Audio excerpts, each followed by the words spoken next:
Welcome to the Centers for Medicare and Medicaid Services module, the HIS, Section A, Administrative Information, Section I, Active Diagnoses, and Section Z, Record Administration. This module will introduce learners to Section A, Administrative Information, Section I, Active Diagnoses, and Section Z, Record Administration.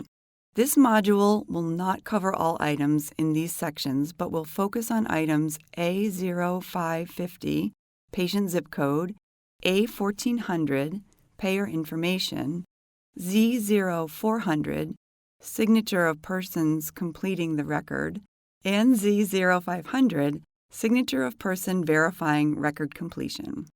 This is the second of 8 modules in the larger series focused on HIS coding guidance. The series overall is intended for users who are familiar with HIS coding and submission guidelines. For newer users, we recommend starting with the HIS manual and previous trainings first. These modules will not cover all items in all sections.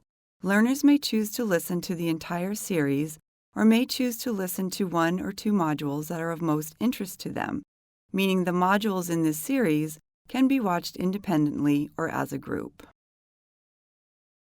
Included here on Slide 2 is a list of acronyms that will be used in this presentation, listed in alphabetical order.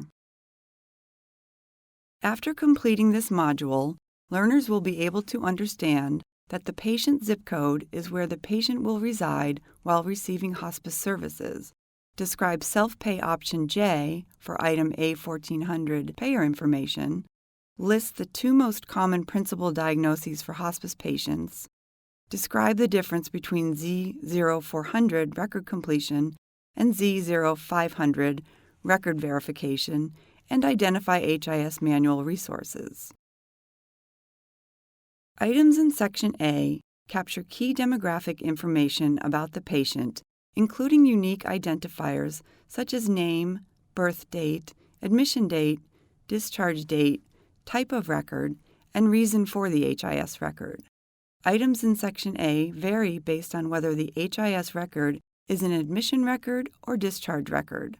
For instance, A0205, site of service of admission, is collected on the HIS admission but not on the HIS discharge.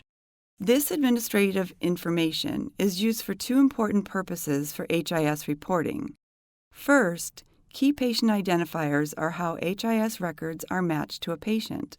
So when you submit an HIS admission record for John Smith, followed by an HIS discharge record for the same patient, the KEYS ASAP system assigns the 2 records to the same John Smith by matching key identifiers like patient name, date of birth, and Social Security number.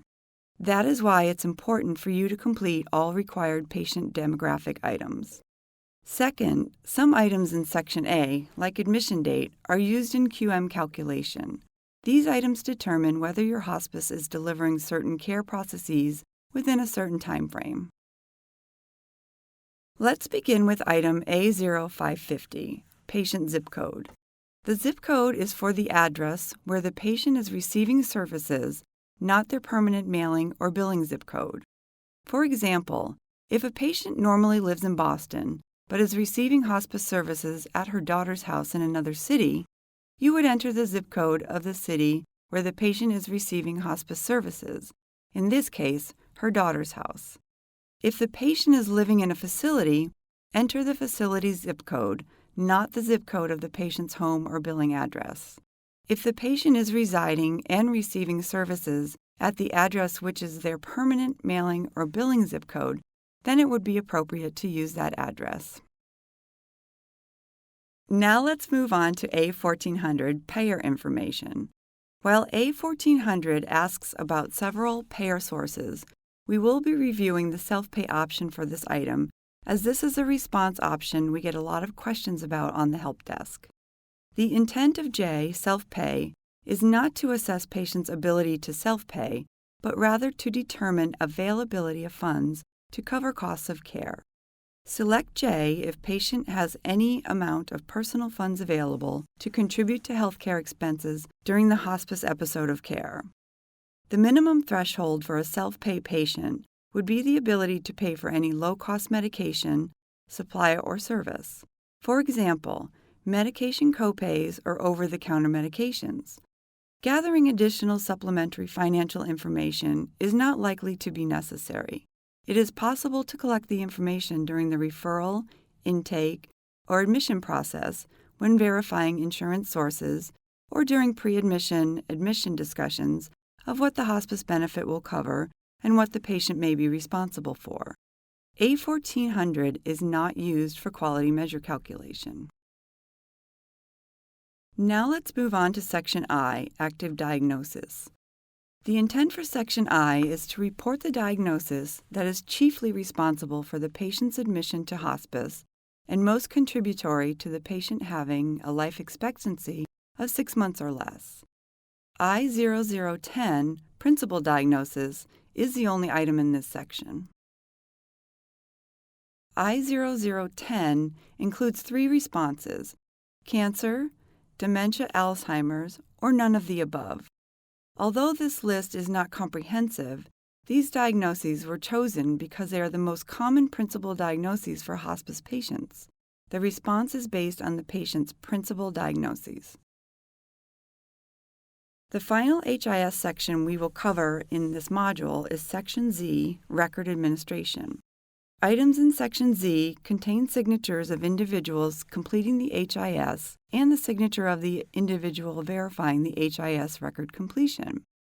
Let's talk about the difference regarding these 2 signatures. Signatures in this item should reflect the hospice staff who completed the HIS. Think of Z0400 as a tracking log for the abstracted information. The log tracks the signature of the person completing the section or sections and the date it was completed. This may or may not be the person who completed the care process that is documented in the record. For example, a staff member assigned to abstract data from the record may not be the staff member who collected the data during the encounter with the patient. Signatures may be electronic. Z0400 is not submitted as part of the HIS record in the KEYS ASAP system. The signature in Z0500 is the signature of the staff member who verifies that the HIS is complete and that Z0400 has been signed. The signature in Z0500A certifies all sections are complete. If you find an error in your submitted HIS data and you need to submit a modification or inactivation request to correct the error, do not change the original Z0500B date unless the date in Z0500B in the original record was incorrect and the modification request is to correct the date in Z0500B. As in Z0400, Z0500 signatures may be electronic and are not submitted as part of the HIS record in the KEYS ASAP system. Although portions of the Section Z items are not submitted to KEYS ASAP, Section Z represents an important step in the HIS data collection process because it is an opportunity for hospices to review the abstracted data to check for completeness and accuracy. Taking the time to review the data you have entered for completeness and accuracy will help prevent warning and fatal error messages upon attempted submission to KEYS ASAP. It also helps ensure that submitted data, which are then used for compliance and QM calculations, are complete and accurate, helping to ensure your publicly reported QM scores are accurate. While the series overall is intended for users who are familiar with HIS coding and submission guidelines, information regarding the Hospice Quality Reporting Program can be found by clicking the hyperlink on this resource slide. This resource slide also contains hyperlinks to specifics on the HIS hospice quality measures, the QM User's Manual, and the HIS Manual V2 with the change table. The Hospice Quality Help Desk is available to assist with general questions about the Hospice Quality Reporting Program. This concludes the module Section A, Administrative Information, Section I, Active Diagnoses, and Section Z, Record Administration. This module is the second of 8 in the series Hospice Item Set Coding. The other modules in this training series are listed here, and we encourage you to view these training modules as well to understand more about HIS coding and to learn how it may help you and your hospice. Thank you for viewing this presentation. The information presented was correct as of the date it was recorded. This presentation is not a legal document. Official Medicare program legal guidance is contained in the relevant statutes, regulations, and rulings.